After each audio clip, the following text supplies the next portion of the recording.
Good morning. This is Saurabh Sonakia and you are watching me at Sonakia Math Classes, and this is aptitude test 5 to evaluate yourself, your better preparation, the preparation that you are in the right direction or not. Okay, so this is only I am taking only the 20 of the minutes of 15 minutes.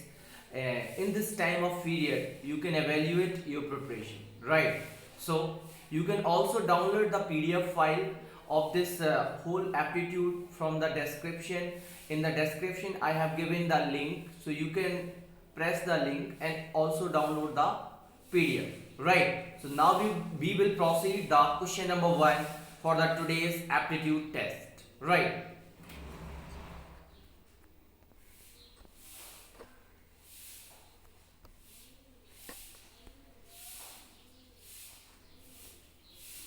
Okay, question number 1 देखिएगा।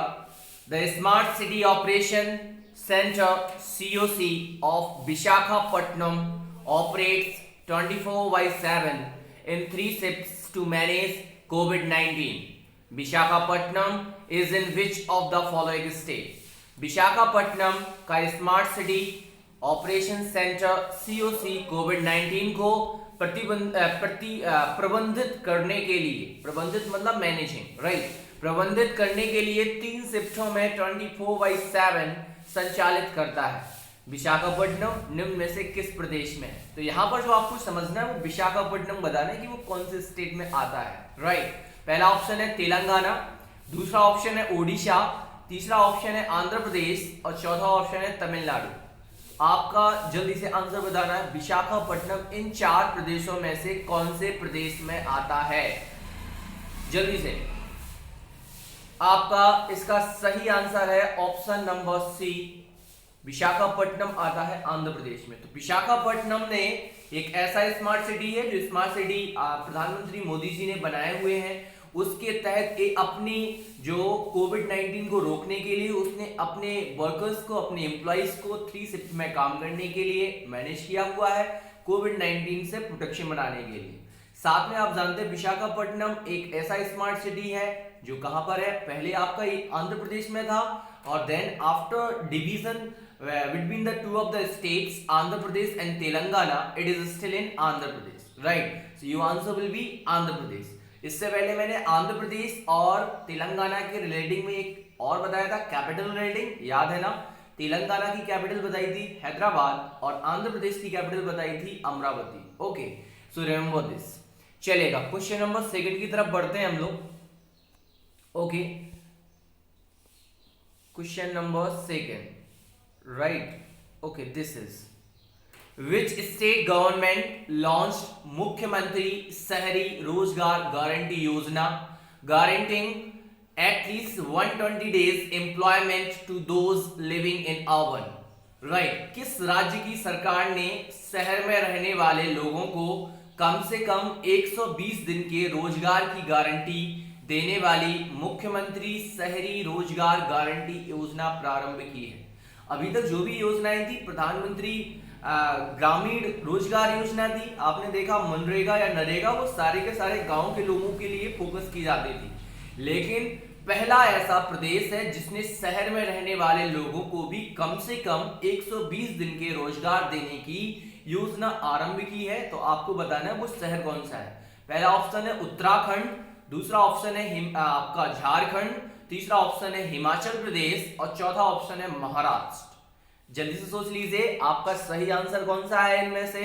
किस राज्य ने अपने शहर में रहने वाले लोगों के लिए कम से कम 120 दिनों की रोजगार की गारंटी देने की योजना प्रारंभ की है? Okay, which state starts a campaign और लॉन्च्ड मुख्यमंत्री शहरी रोजगार गारंटी योजना for guaranteeing at least 120 days employment to those living in the urban, right?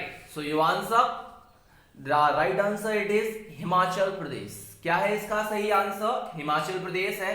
यहाँ के जो चीफ मिनिस्टर हैं जयराम ठाकुर, उन्होंने इस योजना को प्रारंभ किया है क्योंकि लॉकडाउन की वजह से बहुत सारे लोगों को अब जो बाहर काम करते थे उन लोगों की जॉब्स चली गई हैं, उनकी नौकरियां चली गई हैं। इसी सब वजह से रोजगार को बढ़ावा देने के उद्देश्य से ये मुख्यमंत्री जी ने इस योजना को लॉन्च किया है। याद रखेंगे, मुख्यमंत्री शहरी रोजगार गारंटी योजना कहां पर स्टार्ट हुई है? हिमाचल प्रदेश। और इसको स्टार्ट किसने किया है? वहां के मुख्यमंत्री जयराम ठाकुर जी ने। ठीक है, चलेगा। हम क्वेश्चन नंबर 3 की तरफ बढ़ते हैं आगे। What is the special train started by Indian government for standard migrant laborers? Bharat सरकार द्वारा फंसे हुए प्रवासी मजदूरों के लिए शुरू की गई विशेष ट्रेनों के नाम क्या हैं? पहला नाम है कोविड विशेष, कोविड स्पेशल। दूसरा ऑप्शन है आपका श्रमिक स्पेशल, श्रमिक विशेष। तीसरा आपका ऑप्शन है माइग्रेंट स्पेशल, प्रवासी विशेष। और चौथा ऑप्शन है रक्षा स्पेशल, रक्षा विशेष। तो आपको बताना है जो एक राज्य के या फिर विभिन्न राज्यों के जो मजदूर हैं, लेबर्स हैं, वो क्या हो गए हैं, दूसरे राज्यों में लॉकडाउन की वजह से फंसे हुए हैं। इस कोरोना में जो लॉकडाउन बनाया हुआ है गवर्नमेंट ने, तो गवर्नमेंट ने अब उन लेबर्स की बातों को माइंड में रखते हुए उनको उनके घरों तक, गंतव्य तक पहुंचाने के लिए एक कैंपेन चलाई है, ट्रेन स्पेशल ट्रेन चलाई है। उन स्पेशल ट्रेन का नाम क्या रखा गया है? पहला ऑप्शन कोविड स्पेशल, कोविड विशेष। दूसरा ऑप्शन श्रमिक स्पेशल, श्रमिक विशेष। तीसरा ऑप्शन माइग्रेंट स्पेशल, प्रवासी विशेष। चौथा ऑप्शन रक्षा स्पेशल, रक्षा विशेष। ओके, तो आपका इसका सही आंसर है श्रमिक स्पेशल। कौन सा ऑप्शन है इसका? श्रमिक स्पेशल, श्रमिक विशेष। जितनी भी ट्रेन चल रही हैं, चाहे वो भारत के किसी भी हिस्से से आपके किसी दूसरे हिस्से में आपके ट्रेन के द्वारा मजदूरों को उनके गंतव्य तक पहुंचाया जा रहा है, सारी के सारे ट्रेन का नाम श्रमिक स्पेशल, श्रमिक विशेष ट्रेन रखा गया। ठीक है, चलेगा। आगे बढ़ते हैं हम लोग क्वेश्चन नंबर 4 की तरफ। और एक और अच्छा क्वेश्चन यहां पर आप देख सकते हैं क्लियरली। क्या है? महात्मा में कौन सा समास है? समास बताना है और शब्द है आपका महात्मा।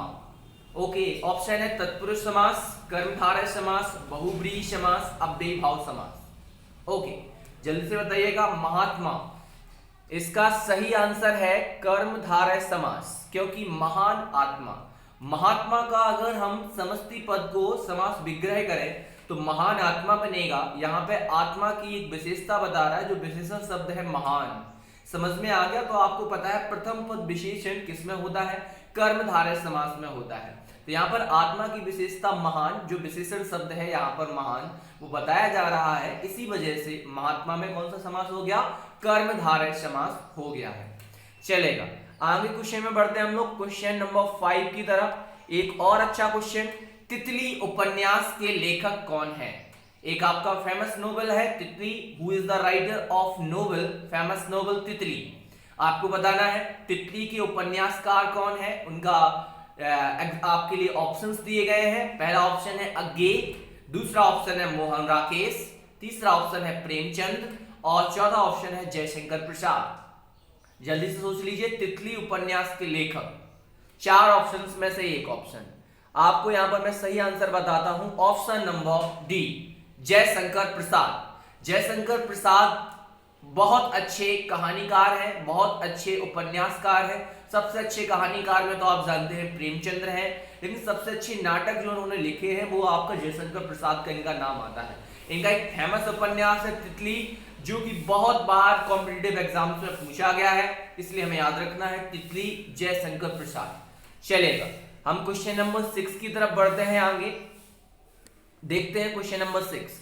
Choose the correctly spelled word. आपको बताना है इसमें से कौन से वर्ड की स्पेलिंग सही लिखी हुई है।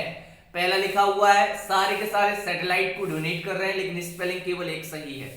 पहला ऑप्शन में SATELITE सैटेलाइट, दूसरा ऑप्शन है SATTELITE सैटेलाइट, तीसरा ऑप्शन है SATELLITE एंड डी ऑप्शन है SATTELLITE। तो आपका राइट आंसर सोच लिया होगा आपने। इसका सही आंसर है ऑप्शन नंबर सी।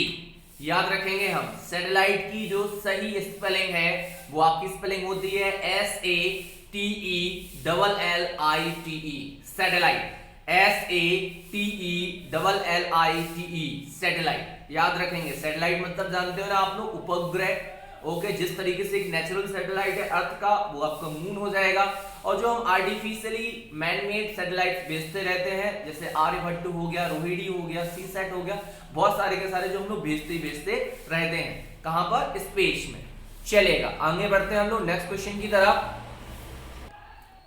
चलेगा, आगे क्वेश्चन पे बढ़ते हैं हम लोग। क्वेश्चन नंबर 7 की तरफ आ जाते हैं यहाँ पर। और क्वेश्चन नंबर 7 को देखिएगा, आपकी स्क्रीन पर दिखाई दे रहा है, राइट। यहाँ पर मैंने लिख दिया है आपके लिए। ओके, 1 मिनट, थोड़ा सा क्लियरली दिखाई दे। ओके, तो देखिएगा, choose the error in the given sentence. एक सेंटेंस दिया गया है, इसमें आपको एरर फाइंड आउट करनी है, किस पोर्शन में एरर है।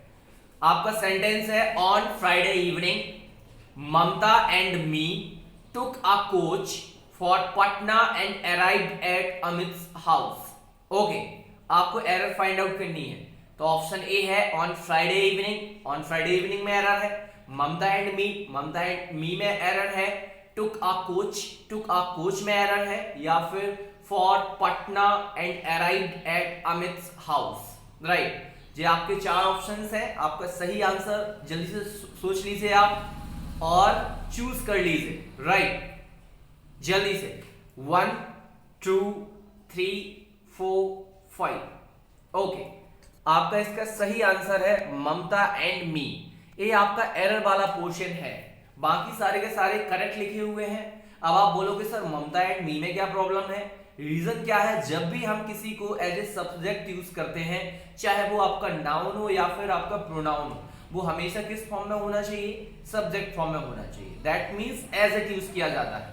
लाइक दैट अगर मैं बात करूं यहाँ पर जो प्रोनाउन है वो सॉरी क्या बोलते हैं, नाउन है, तो Mamta that is already correct for taking as a subject. But me, this is not a pronoun, this is a objective of pronoun, right. The correct pronoun that we have to use here, that is I, right?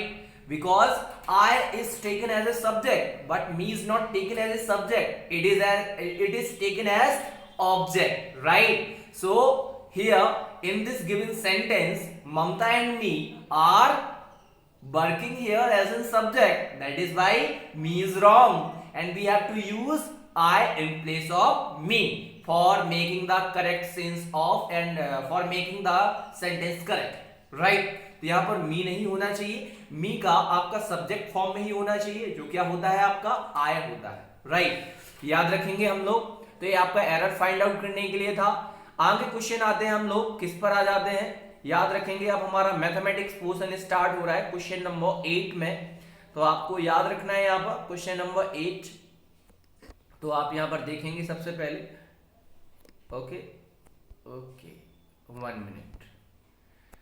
तो देखिएगा, आप यहाँ पर देख सकते हैं clearly तरीके से, A, B and C can complete a piece of work in 4, 14, 6 and 12 days respectively, right?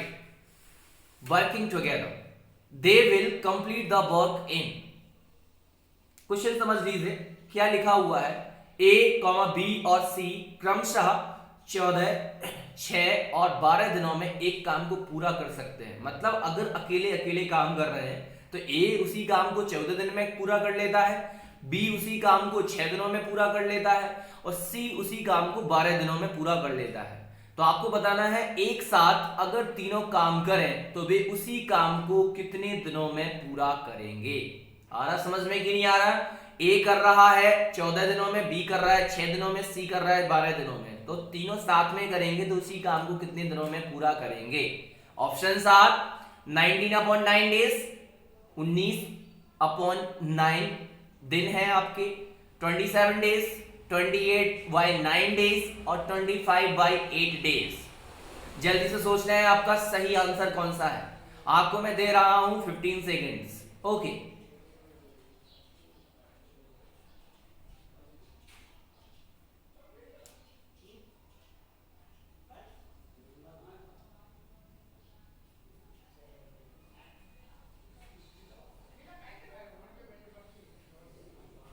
Okay, आपका होप सो आंसर आ गया होगा और इसका सही आंसर है 28/9 डेज, राइट। अभी आया कैसे है मैं आपको बता रहा हूं तो आपको समझ में आ जाएगा।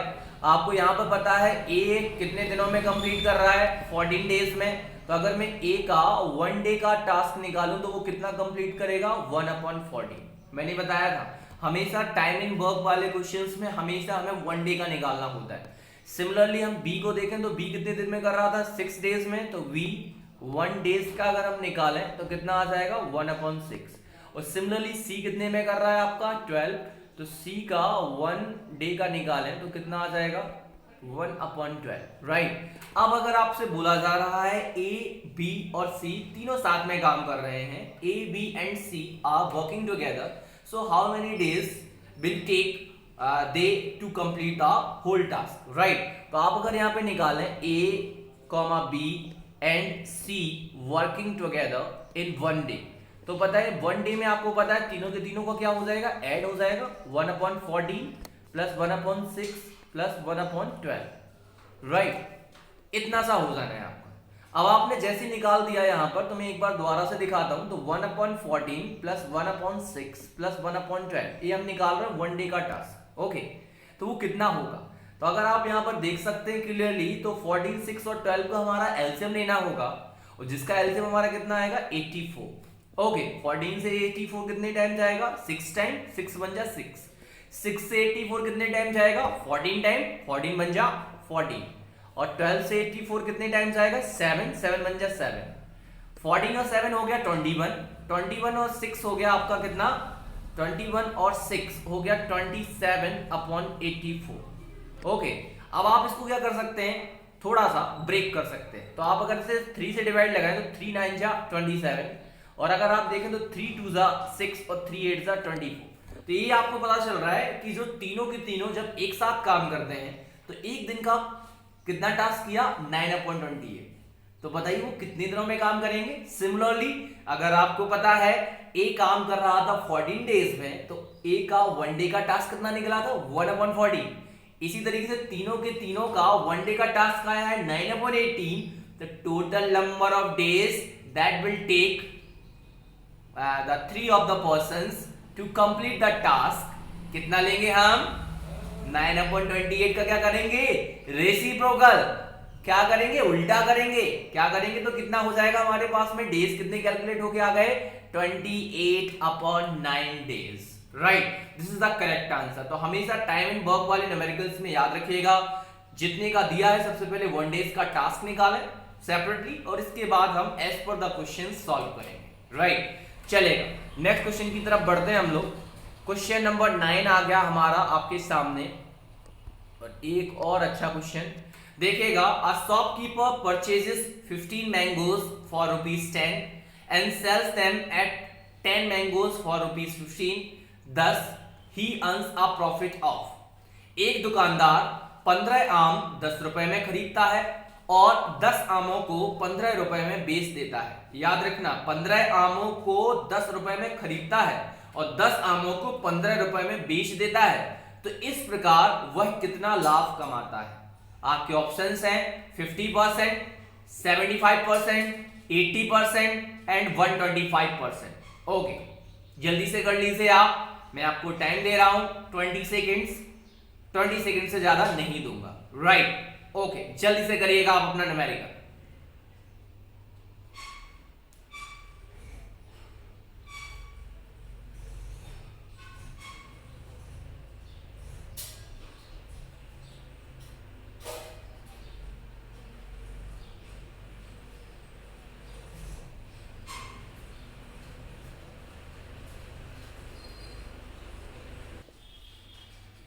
ओके, देखिएगा तो यहां पर आपका सही आंसर आप लोगों ने निकाल दिया होगा, और इसका सही आंसर है 125%। कितना है, 125%। अभी आया कैसे है, बस इसी को हमें समझना है। राइट। तो हम यहाँ पे देखते हैं, थोड़ा सा मैं यहाँ पर कर देता हूँ जिससे आपको मैं समझा सकूँ। ओके, तो देखिएगा यहाँ पर एक दुकानदार है, वो 15 आपका जो 15 मैंगोज है उनको कितने में ले रहा है, वो 10 रुपीज में। राइट। ये तो क्या कर रहा है, उसके लिए मतलब सीपी हो रहा है। राइट। और यहां पर आपको पता है जो सेल कर रहा है वो कितना कर रहा है, जो 10 मैंगोज हैं वो कितने में कर रहा है, 15 रुपीज में। तो सबसे पहला काम जो आपको हमेशा करना होता है वो इक्वल क्वांटिटी निकालें। तो आपको क्या पता चल गया, यहाँ पर 10 मैंगोज का एसपी है ना, तो हम 10 मैंगोज का ही क्या निकाल रहे हैं, सीपी निकाल रहे हैं। तो बताइए पहले तो 1 मैंगो का सीपी कितना हो जाएगा, तो 10/15 हो जाएगा, क्योंकि 15 मैंगो का दिया है, ज्यादा का दिया हो कम का निकालना हो तो डिवाइड लगता है। अब हमें निकालना कितने का है, क्योंकि हमें दिया कितने का है एसपी 10 का, तो हम इसी तरीके से 10 मैंगो का क्या निकालेंगे, सीपी। तो क्या हो जाएगा 10/15 इंटू 10, राइट। तो 10 10 जा कितना हो गया आपके पास में, 100/15 आ गया, राइट। तो आप देख सकते हैं सीपी आ गया 100/15 और एसपी है हमारा 15, राइट, क्लियर है। तो आप बताओ प्रॉफिट निकालने के लिए हम लोग क्या करते हैं, प्रॉफिट हमारा कब होता है, जब एसपी में से सीपी को हम क्या करते हैं, सब्ट्रैक्ट, राइट, क्योंकि एसपी प्राइस ज्यादा होनी चाहिए ऑब्वियसली। तो हमारा एसपी कितना है यहाँ पर 15 है और सीपी हमारा कितना है 100/15 है, राइट। अगर हम एलसीएम लेंगे तो आप क्लियरली देख सकते हैं इसका एलसीएम 15 और 1 का एलसीएम कितना आएगा। यहाँ पर थोड़ा सा मैं आगे बढ़ जाता हूँ, यहाँ पर दोबारा से दिखाता हूँ, P is equal to 15 minus 100/15, right. यहाँ पे 1 एलसीएम हमारा आएगा 15, तो 1 से 15 टाइम 15 जा 225 माइनस 100, तो हमारा 225 में से 100 जाएगा तो कितना आएगा 125/15, राइट। ये तो हमारा क्या निकल के आ गया, प्रॉफिट निकल के आ गया। लेकिन हमें क्या निकालना है, प्रॉफिट परसेंटेज, राइट। तो प्रॉफिट परसेंटेज का फॉर्मूला आप लोगों को पता होगा, जिस तरीके से प्रॉफिट का फॉर्मूला क्या होता है, एसपी माइनस सीपी, मतलब विक्रय मूल्य माइनस क्रय मूल्य, है ना, याद रखेंगे हम ये चीज।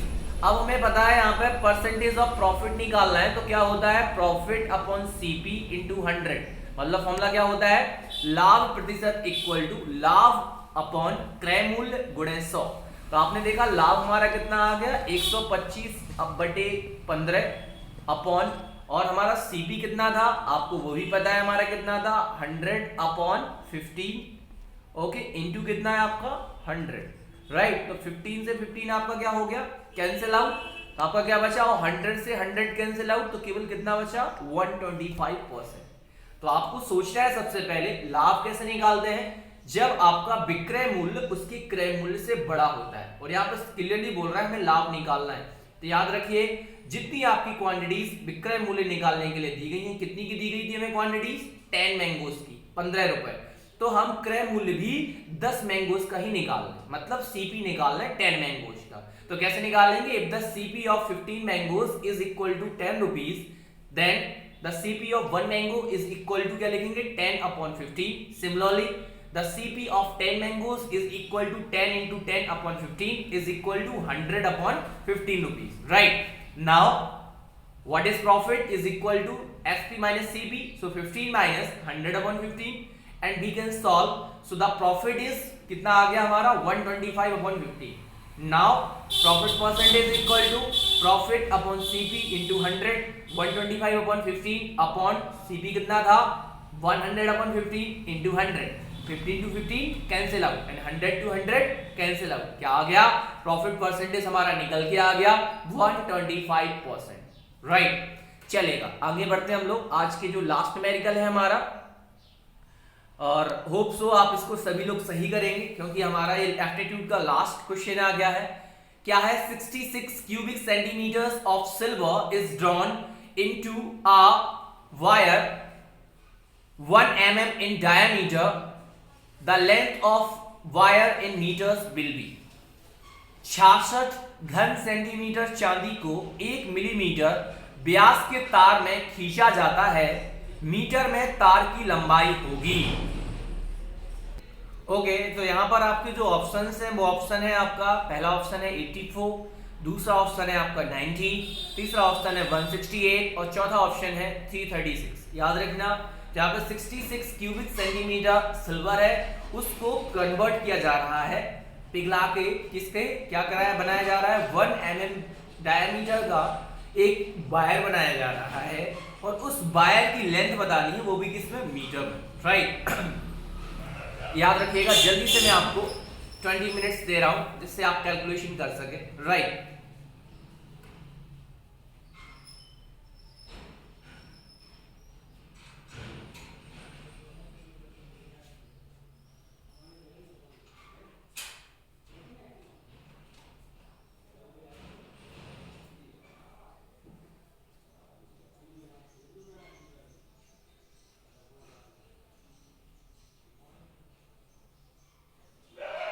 ओके, सो टाइम्स अप नाउ, राइट। सो यहाँ पर जो आपका इसका सही आंसर है वो है आपका 84 मीटर, राइट।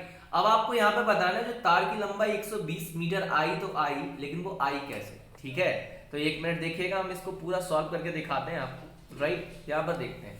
तो आपको पता है जब भी आपकी एक किसी सब्सटेंस से एक दूसरा चीज बनाया जाता है तो हमेशा उनका क्या इक्वल होता है, ये आपको माइंड में रखना है हमेशा। कई बार बोला जाएगा उसको मेल्ट किया जा रहा है, पिघलाकर एक दूसरा सब्सटेंस बनाया दिया जा रहा है जो दूसरी 3D शेप के अकॉर्डिंग है।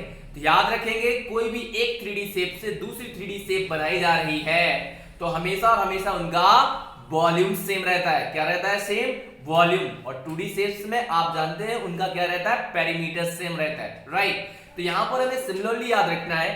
तो जो हमारा वॉल्यूम दे रखा है कितना, 66 क्यूबिक सेंटीमीटर, ये हमें दे रखा है। और आपको पता है यहां पर क्या बोला जा रहा है कि इससे पिघलाकर एक वायर बनाया जा रहा है। वायर जानते हो ना, वायर किस शेप में होता है? अगर वायर को मैं बताऊं तो सिलिंड्रिकल, सिलिंड्रिकल मतलब बेलनाकार शेप में होता है। तो बेलन का आयतन, तो यहां पर आप मान लीजिए वॉल्यूम ऑफ, चाहे तो आप सिलेंडर लिखो या फिर क्या लिख दो, बेलन। तो बेलन का आयतन तो आपको पता होगा, फॉर्मूला क्या होता है, पाई आर स्क्वायर एच होता है कि नहीं होता है। तो आपको लेंथ निकालनी है उस वायर की, तो लेंथ बन जाएगी यहां पर क्या, हाइट बन जाएगी। क्या बन जाएगी? हाइट बन जाएगी। तो यहां पर एक चीज याद रखनी है, यहां पर मैं कितना दे रखा है, 66 सेंटीमीटर क्यूब, राइट। तो हम यहाँ पे क्या करें, जो हमारे पास में डायमीटर दे रखा है वो आपको कितना दे रखा है, एक मिनट हम देखेंगे। यहाँ पे 1 mm दे रखा है। कितना दे रखा है आपको? जो डायमीटर दे रखा था वो 1 mm था। तो इससे आप रेडियस निकालें तो कितना हो जाएगा, 1/2 mm। और अगर आपको इसको किस में बदलना हो, सेंटीमीटर में, सेंटीमीटर में बदलना हो, तो आपको इसमें कितने से डिवाइड लगेगा, 10 से, और क्या हो जाएगा, डिवाइड लग जाएगा। दैट मीन्स 1/20 mm बन गया, राइट। अब आपको पता है वॉल्यूम का 66 centimetre cube is equal to pi r square h, क्योंकि बेलन का आयतन या सिलिंड्रिकल वॉल्यूम क्या होता है वो याद रखेंगे, पाई आर स्क्वायर एच। तो 66 इज इक्वल टू, अब आप देख सकते हैं जो आर आपकी आ गई वो भी आपकी किस में बदल गई, सॉरी सेंटीमीटर में बदल गई, क्योंकि हमने 10 से क्या लगा दिया, डिवाइड लगा दिया, ठीक है। 66 पाई की वैल्यू कितनी होती है, 22/7। आर की वैल्यू कितनी आएगी, 1/20 इंटू 1/20 इंटू एच, राइट। आप देखिएगा 22 से 66 कितनी बार कटेगा, 3 टाइम। अब हमें क्या करना है, सभी का केवल सिंपल मल्टीप्लाई। तो आप देखिएगा h इज इक्वल टू 2 2 जा 4, 4 7 जा कितना होता है 2800 इंटू कितना आएगा आपका 3। तो आपका h की वैल्यू आ गई 28 3 जा होता है 8400। एक इसमें आंसर आया आपका। याद रखना जो यूनिट है वो आपकी अभी सेंटीमीटर है, लेकिन जो आपको आंसर निकालना है वो किसमें निकालना है, मीटर में। तो अगर आपको सेंटीमीटर दिया हो मीटर में बदलना हो तो क्या करते हैं, 1 metre is equal to 100 centimetre and 1 centimetre equal to 1/100 metre. तो 100 से क्या लग जाएगा, डिवाइड लग जाएगा। तो आपका जो आंसर आ गया 8400/100। तो आपका 20 से 20 कैंसिल आउट, तो आपका आंसर कितना आ गया, 84 मीटर, राइट। तो ये आपका डिजायर्ड आंसर है। और आपको ये हमेशा सोचना है जब एक 3D शेप को मेल्ट करके कोई दूसरी 3D शेप बनाई जा रही है तो हमेशा और हमेशा उनके वॉल्यूम्स, उनके आयतन कैसे होंगे याद रखिएगा, समान होंगे। तो हमेशा उनके आयतन का क्या लगाएंगे हम लोग, फॉर्मूला लगाएंगे।